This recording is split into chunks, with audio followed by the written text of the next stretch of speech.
রাসূল সাল্লাল্লাহু আলাইহি ওয়াসাল্লাম বললেন, শোনো, কেউ যদি দুইটা মেয়ের লালন পালন করে, বেটি দুইটা মেয়ের লালন পালন করে, তখন বলেছেন এক আল্লামাহুন্না, তাকে বিদ্যা শিখিয়ে দিল, ও আদাবাহুন্না, তাকে শিষ্টাচার শিখিয়ে দিল, ও আহসানা ইলাইহিন্না, তার সাথে ভালো চাল চলন করলো।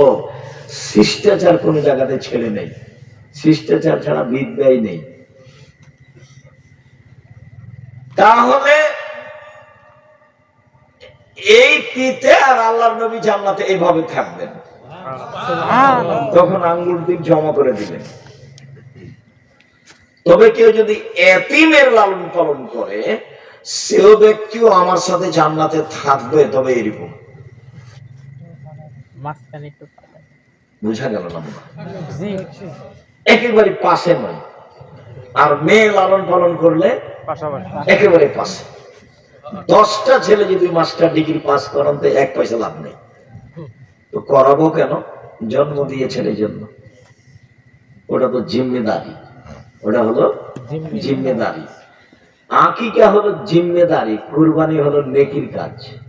আকিকা হলো জিম্মেদারি, কুরবানি হলো নেকির কাজ। কুরবানি দিবেন না দেবেন সেটা আপনার ব্যাপার। টাকা থাকলে দেন, সুন্দর ঝকঝকে দিবেন। আর আকিকা 7 দিনের দিন দিতেই হবে। চাঁপাইনবাবগঞ্জের ভাষাতে আপনি তো দিবেন, আপনার বাপকে দিতে হবে।